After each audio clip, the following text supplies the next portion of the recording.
I have a lot of things to say. Before I go straight to what I have to say, this is a call to all the health workers. I think it's high time we started sharing our experiences online so that people get to know what to face in the hospital. It's not just about somebody coming from the hospital and sharing their own narrative contrary to what actually happened. I think this is the time for us to come out.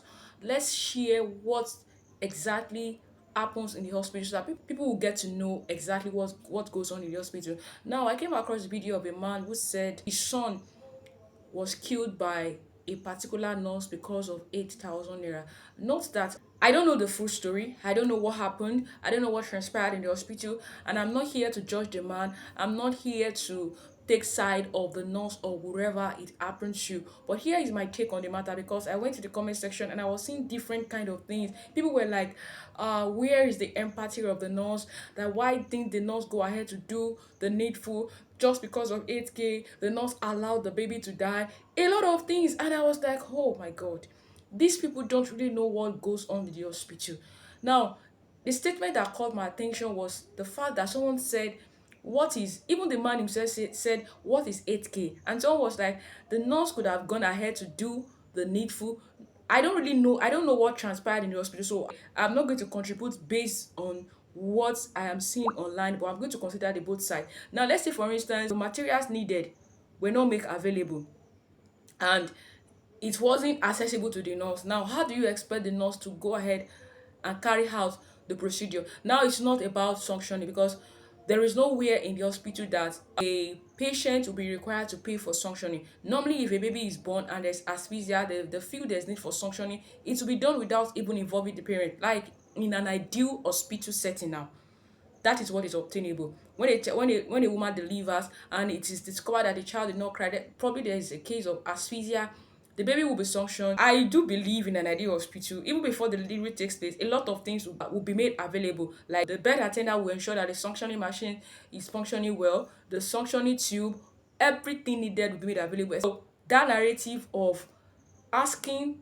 this man to pay 8K before the baby could be suctioned, I'm not speaking to that, but here I'm just speaking to another narrative whereby patients will need something and the relatives will be asked to get it, and they will be nowhere to be found, or they would not respond to it. Now you expect the health workers to use their money to get it. Now I want to put a question out to you, because I've been in a situation whereby I had to use my personal money to clear bill. There was a woman that was beaten.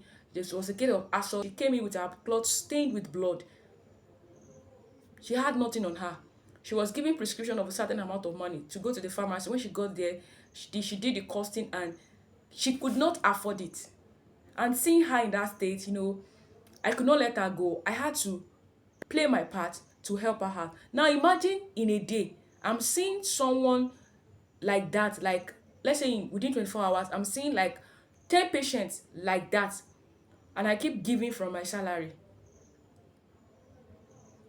How much do I have left to cater for my needs during the month? So at times we see some of these things, but we are kind of handicapped. So don't see us as not being empathetic. Don't see us as not being humanitarian. Don't see us as not being concerned about the welfare of those patients or those in need. No, some of us have gone out of our ways to help those patients unknown to you, but these are the things that will not make it to social media. But when the other party comes online to share their story, you tag the health workers as being wicked, you tag them as being callous. Please, I once made a post that when you see things online, you don't just judge based on what you're hearing from one person. Take your time to do your due diligence. If it requires you contacting the hospital to know what happened, it's better so that you get to hear from both sides. Then you can now come out. You don't speak from emotion, because when you speak from emotion, you find yourself saying things you are not supposed to say.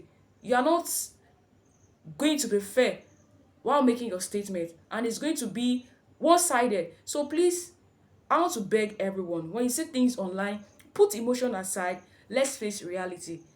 So many things to say, but I will stop here for now.